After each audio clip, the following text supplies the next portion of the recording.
We're going to be looking at many methods of factoring.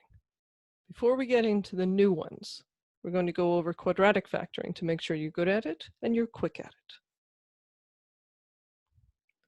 All right, state all the roots of the following. When you factor this one, I think you're quite good at this. You'd say, what squares to give you x squared? And what do you multiply by to get 6?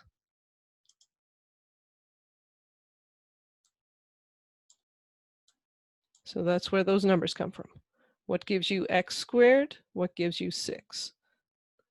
Now, where does that middle term come from? Where is this 5x coming from?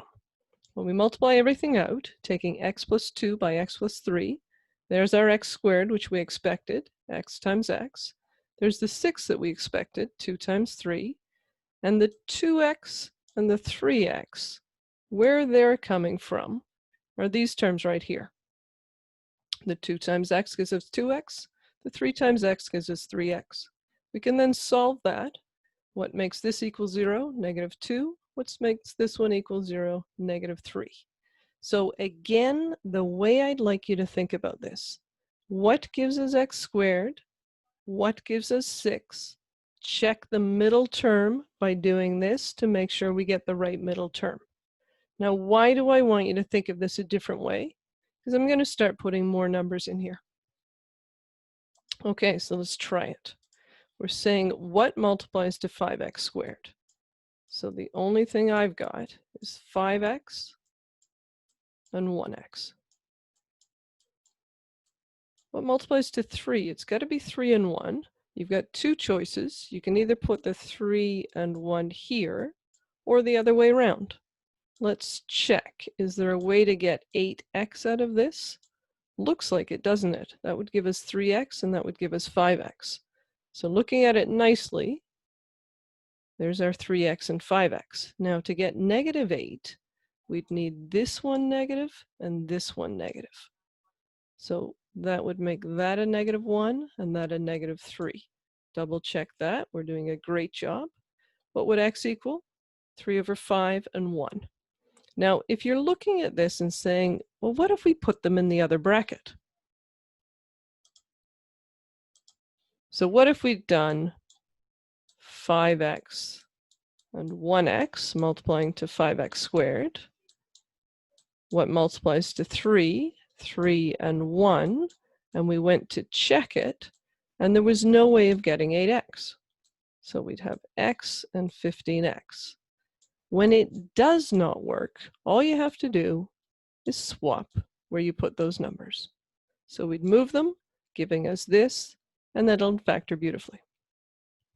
So for those of you who are saying, oh, no, I've always done the box, I've done decomposition, I've done quadratic formula. I'm going to ask you to try this method. I assure you it is quicker. Let's try another one. It's going to multiply to give us x squared. Well, that one's easy. There's only one possible answer. Multiplies to 28. We could do 2 and 14.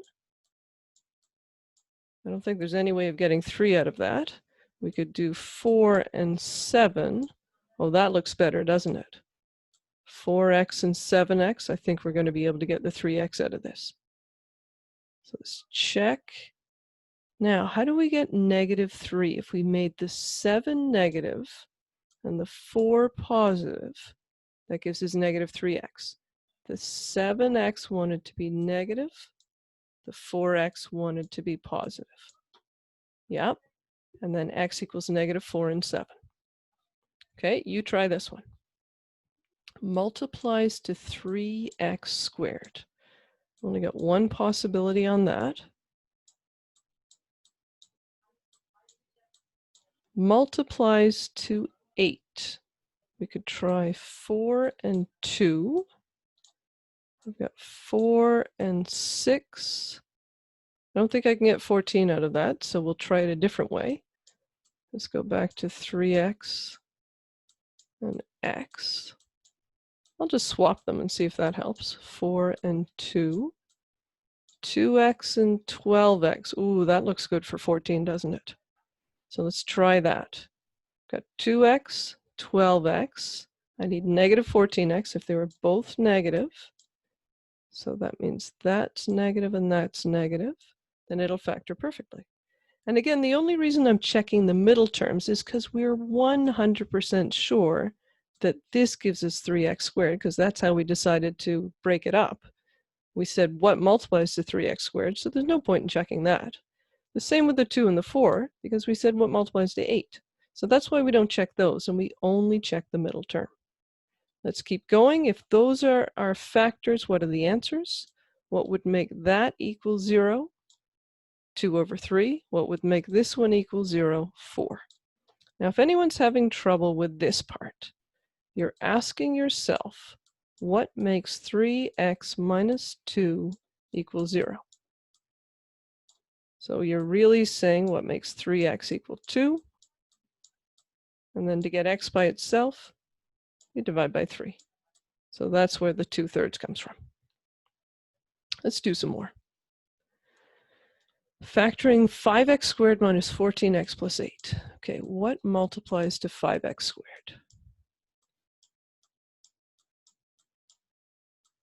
What multiplies to 8? I'm going to try 4 and 2. How did we do? 4x, 10x. Ooh, that's looking good. Again, if it didn't look good, you just swap the numbers. There's our 4x and our 10x. We want to get negative 14x, so we need both of those to be negative, which means that one's negative and that one's negative. And then solving that, 4 over 5 and 2. Let's do another one. Multiply to 7x squared. We've only got one choice on that, 7x and 1x. Multiplying to 2. Let's try 2 and 1. 2x, 7x. I can't make 15 out of that. So we'll just try it again. What happens if we swap the 1 and the 2? I'll get 1x and 14x. Oh, I'm quite sure we can make 15 out of that. So let's look at that again. We've got x and 14x. If they're both negative, there's our negative 15. So that needs to be negative, and so does that. Okay, useful tricks for you. Because you might be looking at this and saying, yeah, this is all well and good until there's a whole bunch of possibilities. So let's take one where there's a whole bunch of possibilities. What we're going to do is examine the size of the middle term. So all of these have 4x squared and 25, but the middle term is very different. So useful trick number 1. When the middle term is very, very large, do not break down the 4x squared. Do not break down the 25. So I didn't make it 2x and 2x, and I didn't make it 5 and 5. The reason is I want to get a very large number. Not only that, we don't break them down and we leave them in opposite brackets. The reason we do that is there's our big number. So when this is much larger than the numbers on the outside, do not break those terms down and put them in opposite brackets. All right, we'd need a negative on both of those to get negative 101. So the 25 and the 4x need a negative to get negative 100x. And the 1 and the x need a negative to get the negative x. Answers for that one, 1 over 4 and 25. When the number in the middle is a combination of 4 and 25, meaning 21 is 25 minus 4. Another number that would be a combination would be 29, 4 and 25. So when the number in the middle is a combination, again, do not break the numbers down. So we kept it as 4x and x and 25 and 1. But this time, instead of putting them in opposite brackets, put them in the same bracket. How does that help? Because now you can combine those numbers to get your 21. We did a negative 25 and a positive 4. And if anyone's been a little bit shaky on where these plus minuses go, the 4x wants to be positive. So the only way to make it positive is if this sign is positive, because that's where the 4x comes from. The 25x wants to be negative, so this sign is negative to give us minus 25x. Solving that, 25 over 4 and negative 1. So again, if the middle term is a combination of the numbers on the outside, don't break them down, put them in the same bracket. Now, what if the number is reasonably small, meaning somewhere in between the 4 and the 25, and it's not a combination of 4 and 25? Then you generally break your numbers down. Breaking it down, meaning what multiplies to 4x squared, instead of keeping it 4x and 1, break it down to 2x and 2x. And the 25 will break down into 5 and 5. Just check that, and I believe that works if they are both positive, and that's where this comes from. So solving that, we'll get minus 5 over 2 and minus 5 over 2. So the middle term is a great way of helping you factor quickly. Very big numbers, don't break those down, put them in opposite brackets. A number that's a combination of the outside two, don't break them down, put them in the same bracket. A number that's smaller, break it down. Now, my very best hint for you. Watch out for common factors. Let's break this down and say 2x and 3x. Break that down, 2 and 3. And let's say we write it this way. This is our first guess. I can tell you, without doing very much work, that that's wrong. I don't even bother checking. So how do I know it's wrong? It's got to do with common factors. Do you see a number other than 1 that goes into 6 and 5? Your answer should be no. So that means there's no common factor. If there's no common factor here, common factors don't magically appear. If they're in the beginning, they'll appear here. If they're not there, they should not be here either. I see a common factor of 3 and a common factor of 2, and that's how we know that this is just wrong. So let's do this again.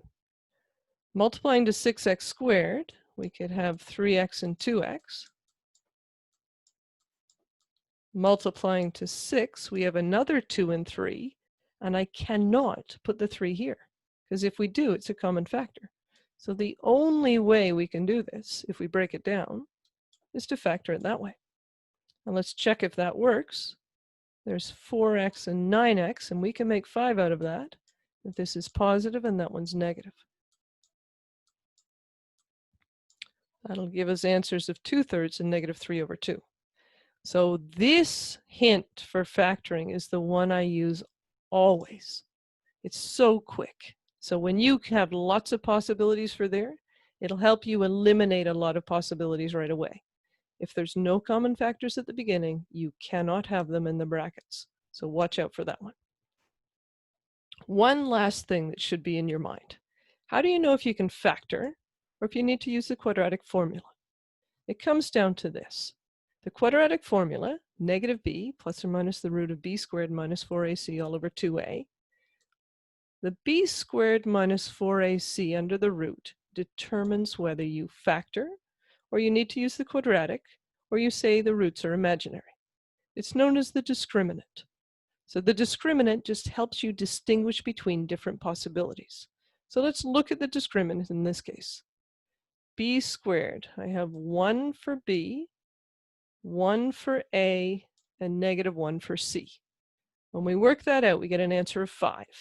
5 is going to be under the square root. That means you are not going to be able to factor this. Why not? Because your answer is going to have a root 5 in it. So this number, if it is a perfect square, then you're going to be able to factor. Perfect. So if it's a perfect square, you're going to be able to factor, because when you take the square root, you get nice numbers, and that is how you know whether you can factor or not. So perfect squares, it's worth your while keeping going and figuring out what the factors are. If you get a positive number that's not a perfect square, you're going to use the quadratic. And if you get a negative number, you know the roots are imaginary. So depending on whether we ask for the roots in the reals or the complex, you can either stop or get the imaginary answers. All right, your job today Exercises 1 and 2, I would like you to practice this and get comfortable at it and get quicker because we're going to be doing lots of factoring this semester.